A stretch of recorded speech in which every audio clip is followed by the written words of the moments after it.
আজিৰে পৰা অসম সাহিত্য সভাৰ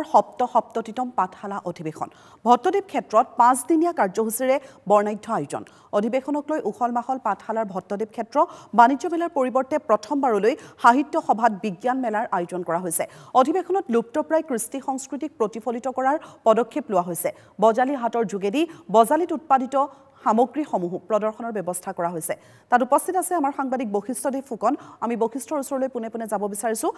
বশিষ্ঠ সপ্ততিতম অধিৱেশনৰ তাত দেখিবলৈ পোৱা গৈছে আজি প্ৰথমটো দিন আৰু চৌদিশে এক আটকধুনীয়া পৰিৱেশ আৰু সমগ্ৰ ৰাজ্যবাসীৰ দৃষ্টি আকৰ্ষণ কৰিব পৰা কেইবাটাও দিশ এইবাৰ সাহিত্য সভাত প্ৰতিফলিত হৈছে আপোনাৰ পৰা সামগ্ৰিক পৰিৱেশ সন্দৰ্ভত পোনপটীয়াকৈ জানিব বিচাৰিম নিশ্চয় মস্পিকা আপুনি অতি গুৰুত্বপূৰ্ণ এটা কথা কৈছে যে সমগ্ৰ ৰাজ্যবাসীক বিশেষকৈ দৃষ্টি আকৰ্ষণ কৰিব পৰা বহুকেইটা দিশ আছে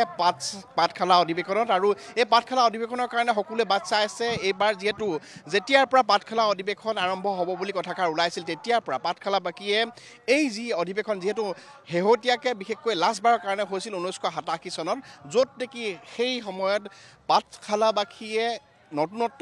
এটা নজিৰ দেখুৱাবলৈ তেওঁলোকে চেষ্টা কৰিছিল সেইটো হ'ল তেওঁলোকে প্ৰথমবাৰৰ কাৰণে সাহিত্য সভাৰ অধিৱেশনত গ্ৰন্থমেলা তেওঁলোকে সংযোজন কৰিছিল আৰু এই গ্ৰন্থমেলা সংযোজন কৰাৰ পাছত পৰৱৰ্তী পৰ্যায়ত প্ৰতিখন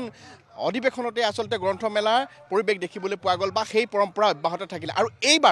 এইবাৰো পাঠশালাবাসীয়ে এই অধিৱেশনখন ব্যতিক্ৰম কৰিম বুলি পূৰ্বৰে পৰা যিহেতু তেওঁলোকে উল্লেখ কৰি আছে আৰু তাৰ কাৰণে আজি 2 বছৰ ধৰি তেওঁলোকে যৎপৰোনাস্তি চেষ্টা কৰিছে আৰু তাৰ ফল আজি এই 5 দিনীয়া যি অধিৱেশন এই অধিৱেশন আজি প্ৰথমটো দিন আৰু প্ৰথমটো দিনতে আমি পুৱাৰে পৰা যিহেতু সকলো দেখুৱাবলৈ চেষ্টা কৰিছোঁ আৰু তাত স্পষ্টভাৱে আপুনি যিটো কথা কৈছে তেওঁলোকে যে বহু ক্ষেত্ৰত ব্যতিক্ৰম কৰিবলৈ চেষ্টা কৰিছে তাত দেখিলেই সকলোৱে গম পাব ৰাইজে গম পাইছে বিশেষকৈ দৰ্শকসকলে দেখিলে গম পাব মই মুখ্য প্ৰৱেশদ্বাৰ যিখন সেই প্ৰৱেশদ্বাৰৰ সন্মুখত আছোঁ প্ৰৱেশদ্বাৰখন কি সুন্দৰভাৱে বিশেষকৈ আমাৰ জাতীয় প্ৰতীক গড়ৰ আৰ্হিত আচলতে এই যিখন বিশেষকৈ মুখ্য দ্বাৰ তেওঁলোকে প্ৰস্তুত কৰিছে তাতেই কিমান ধুনীয়াভাৱে নিখুঁতভাৱে তেওঁলোকে নিৰ্মাণ কৰিছে সেয়া স্পষ্ট হৈ পৰিছে এফালে প্ৰৱেশদ্বাৰ এফালে প্ৰস্থান তেওঁলোকে সাংঘাতিক ধুনীয়া এইখিনি কৰিবলৈ চেষ্টা কৰিছে তাৰ মাজত মই পৰৱৰ্তী পৰ্যায়ত প্ৰতিটো ক্ষেত্ৰই দেখুৱাবলৈ চেষ্টা কৰিম বা দিনটো আমি দেখুৱাই থাকিবলৈ চেষ্টা কৰিছোঁ কিন্তু মস্পিকা ক'ব লাগিব তেওঁলোকে বিশেষভাৱে এইবাৰ আপুনি যিটো কথা উল্লেখ কৰিছে যে তেওঁলোকে মই কৈছোঁ 1987 চনত গ্ৰন্থমেলা তেওঁলোকে প্ৰথমকৈ নতুনকৈ সংযোজন কৰিছিল যিটো পৰম্পৰা পৰৱৰ্তী পৰ্যায়ত অব্যাহত থাকিল আৰু এইবাৰ তেওঁলোকে সাধাৰণতে অসম সাহিত্য সভা যিটো কথাৰ কাৰণে যথেষ্ট বিতৰ্ক হোৱা দেখিবলৈ পোৱা যায় বিশেষকৈ বাণিজ্য মেলা সেই বাণিজ্য মেলাৰ যিটো আচলতে পৰম্পৰা ভংগ কৰি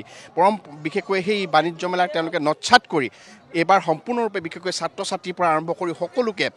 বিজ্ঞান মনস্কতাৰ এটা পৰিচয় দিয়াৰ লক্ষ্যৰে ছাত্ৰ ছাত্ৰীক এটা জনাৰ বা তেনেকৈ নতুন কিবা এটা দিয়াৰ লক্ষ্যৰে তেওঁলোকে এইবাৰ বিজ্ঞান মেলা আৰম্ভ কৰিছে প্ৰথমবাৰৰ কাৰণে অসম সাহিত্য সভাৰ অধিৱেশনত যি বিজ্ঞান মেলা বহু কোটি টকাৰে আচলতে নিৰ্মাণ কৰা হৈছে বিশেষকৈ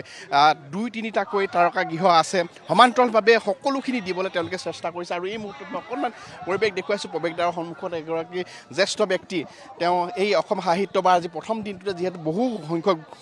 জ্যেষ্ঠ কনিষ্ঠ আহি উপস্থিত হৈছে আৰু তেওঁলোকো আহি এনেদৰে উপস্থিত হোৱা দেখিবলৈ পোৱা গৈছে প্ৰত্যেকটো দিশে উল্লেখনীয় খুব সুন্দৰভাৱে বিশেষকৈ আকৰ্ষণীয় ৰূপত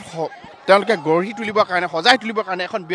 পৃথক আৰু ব্যতিক্ৰমী অধিৱেশন তেওঁলোকে উপহাৰ দিবৰ কাৰণে যৎপৰোনাস্তি চেষ্টা কৰা দেখিবলৈ পোৱা গৈছে মই অকণমান এগৰাকী জ্যেষ্ঠ ব্যক্তি আছে মই তেওঁৰ ওচৰলৈ আহিছোঁ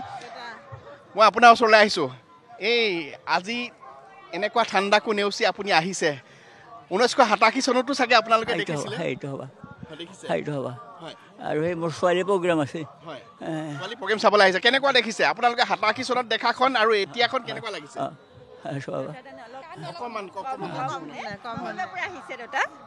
মঙলৰ পৰা আহিছে আপোনালোকে আমাৰ ভবানীপুৰত দিয়া হৈছে দেউতাৰ ঘৰ মঙললৈ আপোনালোকে আহিছে বাইদেউৰ প্ৰগ্ৰেম আছে সাহিত্যৰ হয় আপোনালোক আগবাঢ়ক আমি অকণমান পৰিৱেশটো দেখুৱাবলৈ চেষ্টা কৰিছোঁ অকণমান সঁচাকৈ ক'ব লাগিব মস্পিকা আজি ক্ৰমান্বয়ে বিশেষকৈ দিনৰ ভাগতো যথেষ্ট লোক দেখিবলৈ পোৱা গৈছিল বিশেষকৈ পাঠশালাবাসী এই মুহূৰ্তত আমি আপোনাক ধন্যবাদ জনাইছোঁ পোনপটীয়া সম্প্ৰচাৰ অব্যাহত ৰখাৰ বাবে